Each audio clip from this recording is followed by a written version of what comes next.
a warning. No movie should go to space unless you have a good reason.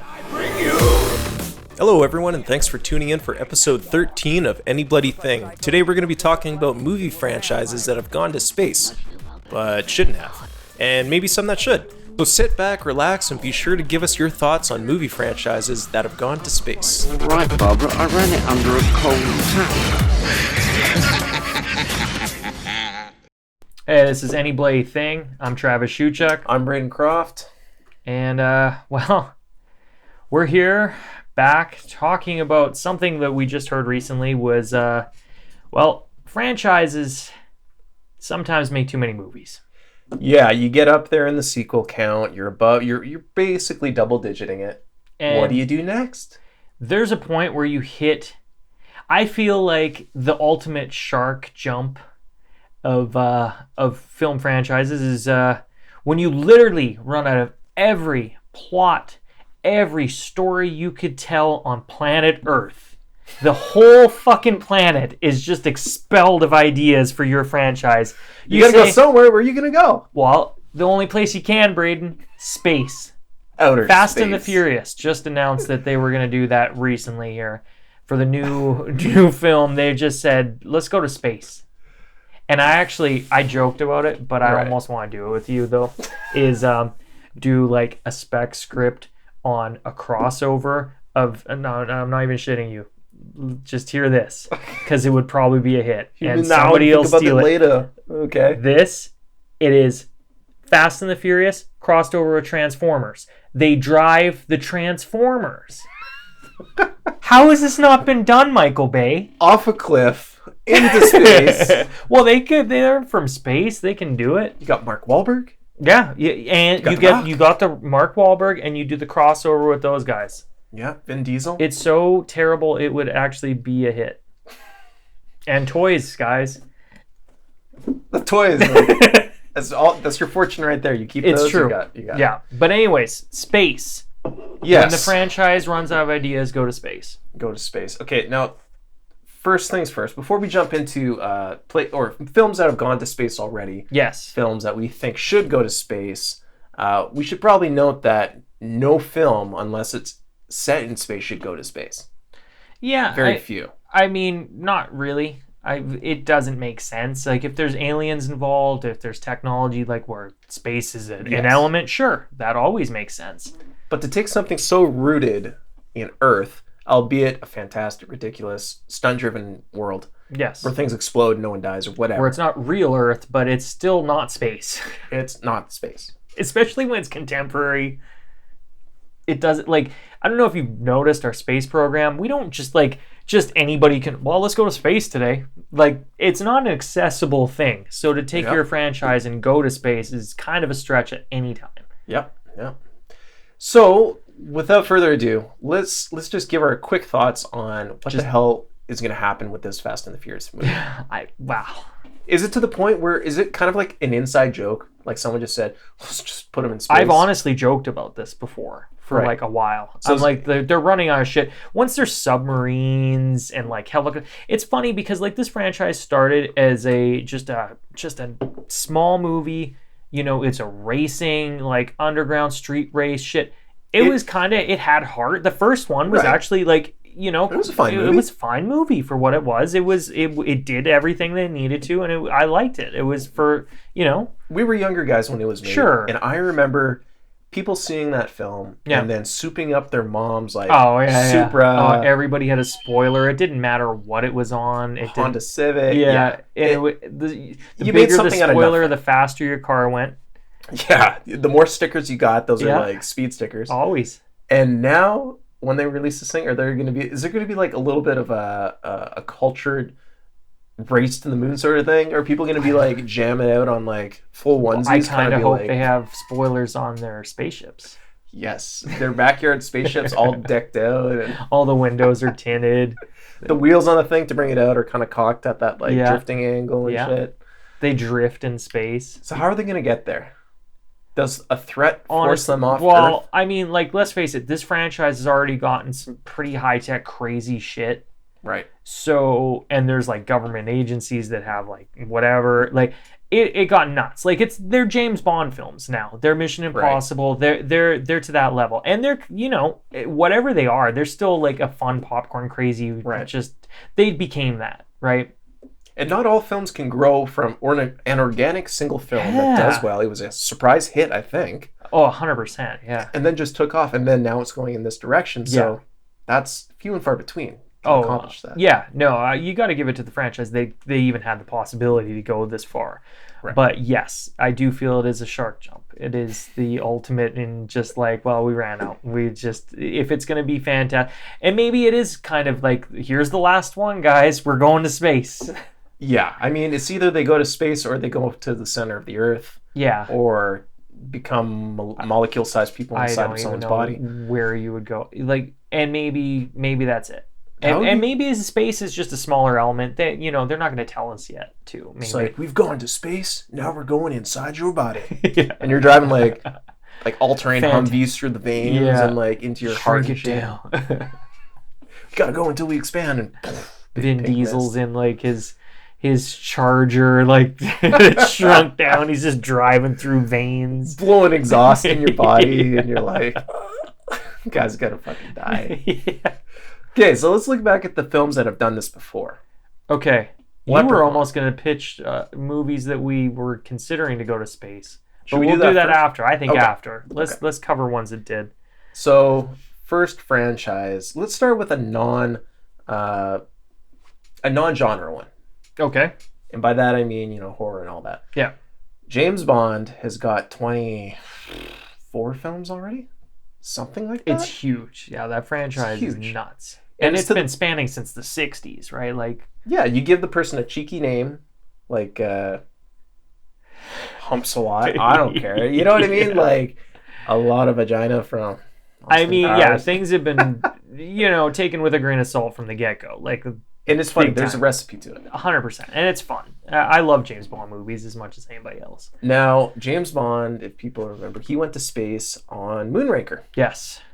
Do you remember that one? Yes. I mean, you watch it and you go, huh. Yeah. But in a weird way, it did kind of...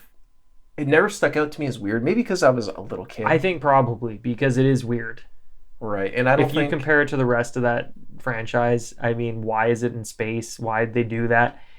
And apparently Ian Fleming, who was going to write the book, the movie was going to be completed before the book. Oh, okay. So if Ian Fleming thought it was a good idea to go to space, who the hell are we to judge? I guess who's to argue? Who's to argue with that?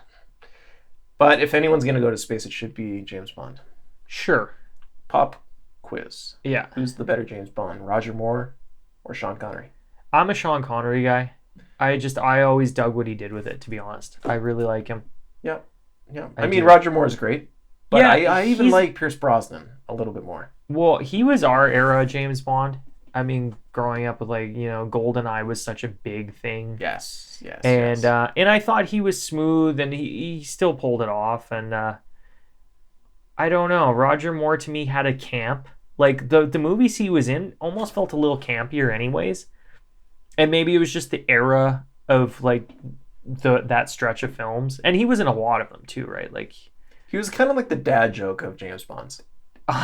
It's a weird way to describe it, but yeah, I get what you're saying instantly. Yeah, I mean, Sean Connery was like, you know, he's a little bit of a cheeky bastard. Yeah, like, he had a smugness, like, and a ruffian, a little bit of a, you know, ladies' man, hard womanizer. Womanizer. Yeah. And where Roger Moore was more like the James Bond you could probably bring home to mom and dad. He was kind of playful with it, but I mean, he was still always hooking up with chicks and killing everybody, but it was done in a way where it felt less less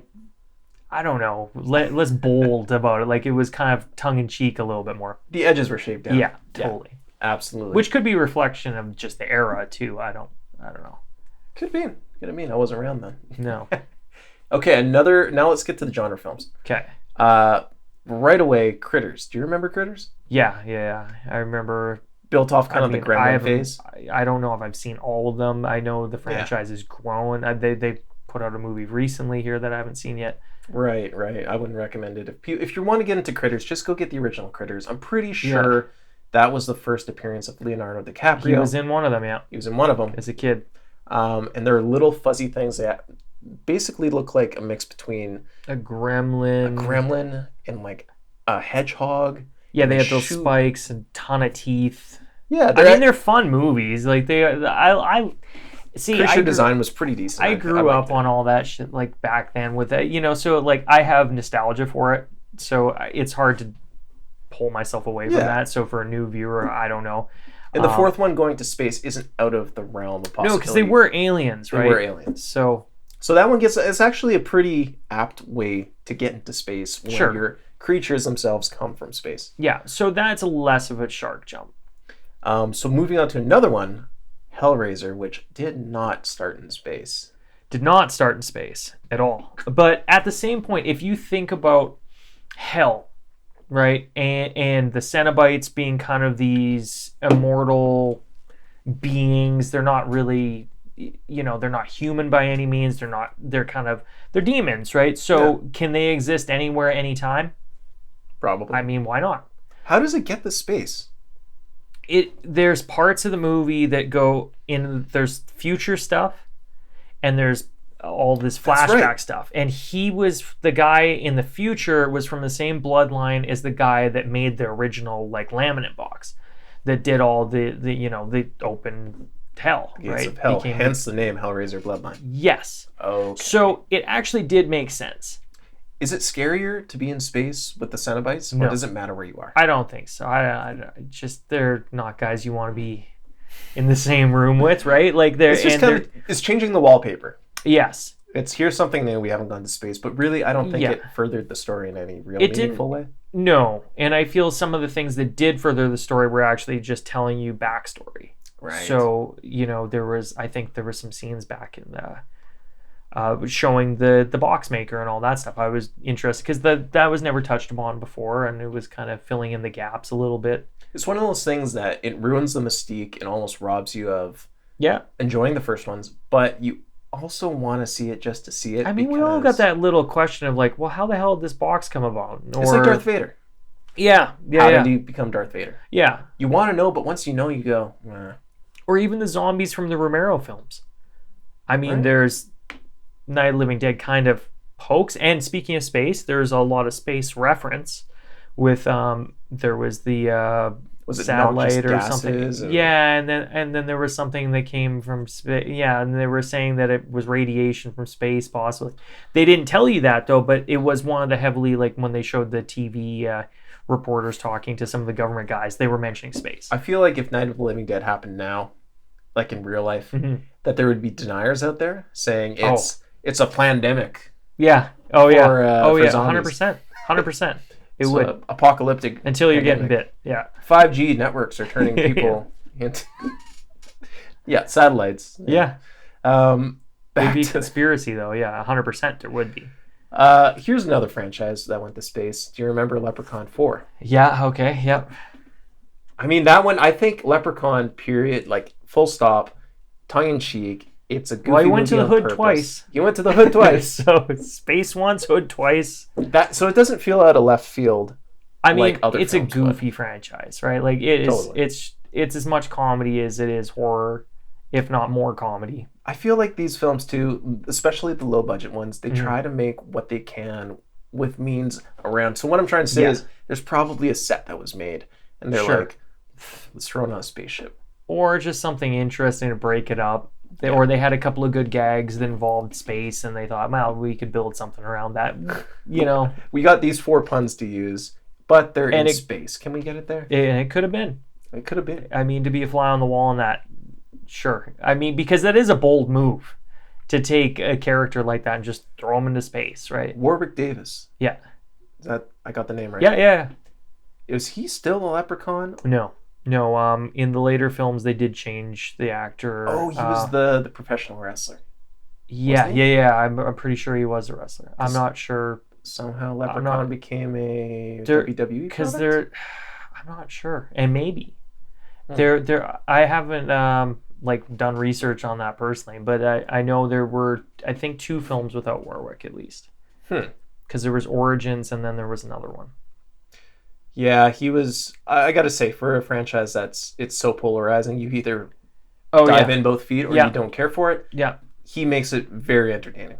I liked him in the role. Yeah, Yeah. he's a good actor in there. And he makes it fun.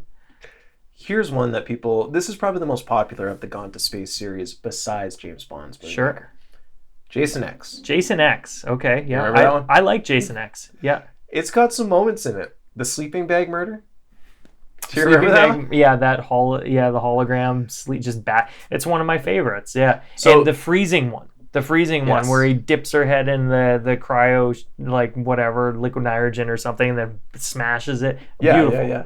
So Bits for flying everywhere. as much as I can remember, it's Jason is in space for what reason? Okay. So the setup on that one was Jason is in. This is kind of, you don't really know the era, but they're gonna freeze him because this guy just won't die. Get Right. him off the. So Earth. they just had to deal with him. So they put him into containment. So the government at the start they take him. They're gonna put him in a cryo, just freeze him. Right. And then things screw up. Jason, does what he does, kills everybody, and the one woman that was like really with this group putting him away also gets kind of like, because he pokes through the cryo like sleep chamber type thing, and she gets frozen as well. So in the future, they come back to Earth. And they're these guys, they're students, and they're looking for relics and different shit from Earth, and they find this frozen dude that's still in good condition, and so these people are worth money. Mm-hmm. And then they realize, oh shit, he's a serial killer that was super famous, and he's still frozen in good condition. He's now a collectible, essentially, right? So now you've got Jason on a spaceship. It's Right. the future, unthaws, shit happens. And I recall he essentially is killed, but in the future there's nanobots Yes. that can repair you, and then he becomes Uber Jason. Jason. Yeah. Jason. Uber Jason with the crazy metal mask. It's like and Uber Shredder. robot from shit. Ninja Yeah. Turtles, right? And I actually dug the design. I thought he was neat. Like, I mean, It's fun. it's Yeah. crazy, but it was fun, and I still enjoyed it. I mean, is it the best movie in the franchise? That's not necessarily, but at the can't- same point, it wasn't the worst. Like, No. I enjoyed it. You can't look down your nose at a franchise like, Jason. No, 'Cause Friday the 13th stuff is always cool. Yeah, no one's kind of holding it to the standard of, say, like an Oscar contender. And I think that's You can what's play with cool, it. because like in that setup, they get liberties that you wouldn't give to other franchises, right? And I think that one was one of the ones that did it right. So Yeah. space was fine there. So what do you guys think? What are some of the franchises that we've missed that went to space that you guys enjoy? Yeah, because there definitely could be some. There's so many out there. Oh, for sure. There's so many that we're probably missing, but let's turn now to films that we think should. Now, here, wait. Let's preface it with this. No movie should really go to space if it doesn't have to. This is a warning. No movie should go to space unless you have a good reason. Absolutely. But with that said, what would be a fun franchise to send to space? And the easiest way to do it, like we said, was you kind of have to think what films have gone too long, how many flipping sequels and spin-offs, that you should just send them to space, whatever. It's when you just run out of ideas on Earth. Yeah. One of them, and this isn't so much it's got too many sequels, it's just been remade so many times. Well, and sometimes there is a good idea that could be done with it. And there is, especially, say, with Critters 4, where they're aliens that came to Earth, now we're going to go into space with the aliens. Sure. Let's stick with that. One thing I think we could do is The Thing. Okay. All right? Yeah. But here's my pitch. Sure. Here's my pitch. So we're terraforming on a foreign planet out in space. Alien style. Alien style. Okay. They're actual aliens. So they're not humanoids. They're kind of like, whatever shape you want to give them. They unearth something in the ice and thaw it open. Lo and behold, it's man. Dig this, all right? Mm-hmm. The guy's thaws. Where'd he go? This guy's missing. And because he's man, he just starts toasting these aliens because they're not human. They gotta die. Yeah. And that's a horror movie. It's the flip. Instead of humans, we're sticking with these aliens, right? Yeah. One man is, He is the thing. we've done some bad shit. It's got socio-political elements to it. It's kind of a cool flip. There you go. And what would your perspective be from? Would it be the guy that wakes up, or would it be the aliens? Maybe Or a bit of both? No, you would stick with the aliens. Let's totally flip the script, and the aliens would be shapeshifters themselves, and maybe to hide, they have to like turn into humans, so they're all humans. Oh, and they try to trick them, like, oh, okay, right. Yeah. So there's a scene where one of the aliens is like, "One of you is a human, and I'm gonna find out." And then he hits the blood on the petri dish, and it shoots out. And instead of being like, "Oh, he's an alien," he's be like, "Okay, he's one of us." They go to the next one. Okay, he's one of us, and then they get the human. And the guy's like, and he freaks out, and he's a human guy. Yeah. He's the killer. Yeah, okay. I would have fun with that. I mean, it's utterly ridiculous, but there you go. That's my inversion of the Thing. I actually just got an arm from there was the pilot from the Thing prequel. Oh, no way. Yeah. It was just a random score that I got recently, so. I actually like that film. I did too. I mean, I think it actually tied into the original film. Well, the Carpenter film. Great. Like, because they're the Danish people, right? Yeah. Because you always watch that movie going, well, what the hell happened to these guys at that other camp, right? Like when they go to that, and there's the axe and the door. There's like the twisted face thing. Like basically it's the same story. Yeah, it is. Well, and but with more of a Ripley protagonist. Totally. And unfortunately, that movie was plagued with a couple of problems, like the CG just for no reason. The studio thought they were like making a movie that people wanted by doing that, because they said it looked too 80s, even though they were going practical on purpose to replicate that, because those effects are still heralded as like, So they pulled the punch at the last minute. Yeah. And they actually filmed most, if not all, that shit practically, because ADI did like killer stuff, and then they painted over it. They literally painted over shit they paid for, shot, and did. Is there a copy that they didn't do that? There's footage. If you look it up online, there's great footage, but I don't think there's a cut with it all edited in. And if they're too bad, because... Yeah, what may have been. Mm-hmm. Speaking of John Carpenter. Yes, I've got one with that. You got one. So this is not necessarily a movie that I'm just making up. This is almost a movie that happened. And I remember hearing about it at the time a little bit, that it was one that Carpenter wanted to do. It was with Snake Pliskin, and instead of Escape from New York or Escape from LA, it was Escape from Earth. Right? So is the whole Earth a prison? Right? So Pliskin, wait. Everything. Space would have to be the prison. He's got to go find the president on another planet. I'm assuming some shit like that. Okay. Now, I don't know in detail if there's a screenplay out there or not, but he was leaving Earth. Yeah. And I also heard that like Ghost of Mars, that was originally Ice Cube's character was going to be Snake Pliskin. Right. And if you think about it, he's the notorious criminal. He's got this history. Everybody was kind of like, oh, he's a real badass. So it would have made sense. You could have just plopped him in there, and there you go. So, but I do think it would have been kind of neat to. I'm just a big Snake Pliskin fan. I love Carpenter's stuff, and really even Ghost of Mars. I liked it. It was fun. It is what it is, and I think it would have been kind of neat to have seen what the hell they would have done in space. So interesting. Snake Pliskin seems like a character that should have had novels written about him. He does, right? Yeah. He just there isn't though. No, that's too bad. And there still could be. He's kind of like be into it. Yeah, Han Solo mixed with kind of a Harrison Ford vibe. And Han Solo almost and a bit Jones. of a Clint Eastwood, like drifter, like gun for hire type. Totally. Yeah. There should be 20 sequels with that character. They could have done a lot with Snake Pliskin. Kurt Russell would. Is he gonna say no to that? I don't think so. I would even love to see like an old Snake Pliskin. Who would you recast if you have to do a remake for Escape from New York? See, that sucks. There's guys every so often I see somebody and go, oh, he'd make a good Snake Pliskin, but offhand, I don't know. That's tough to say. It is really tough because Kurt Russell has, he's Kurt Russell.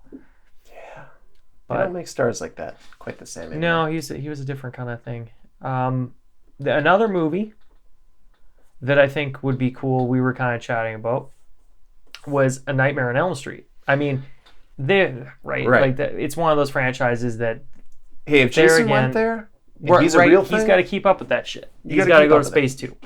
And I mean, Pinhead's been there too. So really, what's the holdup, man? Leatherface is a stretch. Myers, a stretch. But Freddy, that shit could work. Yeah. So if he went to space, what's the ultimate thing in space? Like, these guys, a lot of people, they show the hypersleep, right? Because everybody's, trying to, go long distances without just dying in space. And it's not just, hey, we're going to sleep at, Yeah. a couple days. It's like 40 years of sleep. Yeah, and the whole crew. And the So entire then you're crew. dealing with, like, think of all the people that you would be having so he could just jump dream to dream to dream to dream. Or they could and all meld minds. Yeah, because some of they could be in the same dream at the same time. So yeah, you would have these guys just dying in the tube in these gruesome ways, and it could be really neat. So would you have them wake up from their cryo sleep? Yeah, I think you would eventually have to have, like, so many guys die in the tubes, and then they figure it out. And then they got to make, like, space coffee and stay up all day. Bring them into the ship and do all that stuff. I think that, Right. Eventually it would have to go there. I always thought it would be a cool idea, and maybe they've done it in one, and I can't recall. Maybe. But if they injured somebody, so you're in space, you get a bad injury. Okay. You're like, oh my god, we got to operate on him. Well, he's gonna be full of pain, man. You gotta knock him out. He's like, don't put me out. And then they're like, okay, we're gonna put you out for 5 minutes.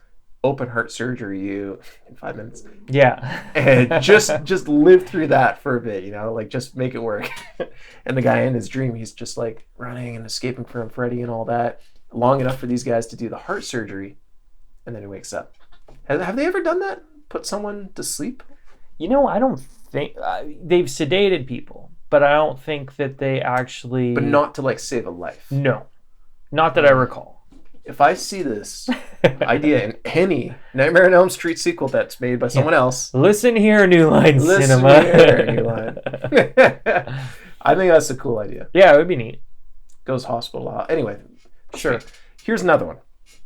It's had so many sequels now that I can remember the first 3, but Die Hard. Die Hard 1. Yeah. Die Hard 2. Die Hard with a Vengeance. I think there's like... I am interested in how the hell you would make this go to space. How would... Okay. I mean, got an cool idea. franchise, but space? My favorite ones are number 1 and number 3. Sure. And that is because the villain is very notable. Mm-hmm. So Hans Gruber, and I believe the third one was Hans Gruber's brother, played by Jeremy Irons. I think they should have Hans Gruber's brother's son in this one, and he'd be like, "Hello, Mr. McLean. Simon says, get on the spaceship." And he's got to go on there with like a sign that says, And like, Bruce Willis just says, "Fuck aliens. It's a living." Yeah, and so he knows when he gets there, he's going to get like mugged on the street by aliens that are pissed off because he hates aliens. But he's like, get on the spaceship, blast him off. And I don't know who's going to fight up there, but Die Hard in space, it just seems like, why not? It's loose, but I would watch it. I mean, I would watch any of those. Maybe at the end too, you need like an epic goodbye for that film, and maybe he just goes to like a war satellite, Yeah. like a big ass laser, and he's got to like find the dude on Earth. And when the guy thinks he's gonna toast, he's like, holds the And he world just gets ransom. shot with a laser that just blows up his whole building. He's like, too late, McLean. Hits the button and then zaps him. Yeah. That's how you end it. Yeah, why not? Die I mean, Hard, if man. you're in space, you got to go big with that. Yeah, and it's set on the International Space Station. That's the location. That's not a big area to be playing with. I don't think it's gun friendly either. And then all the people will be in spacesuits and stuff, but Yeah. John McClane's going to be just like in a wife Just beater with no socks. no socks. Yeah, it's just like a muscle shirt all stained up. And he's got to step across like stuff, and there's Yeah. like floating space glass, and he like mucks up his feet and shit. Yeah.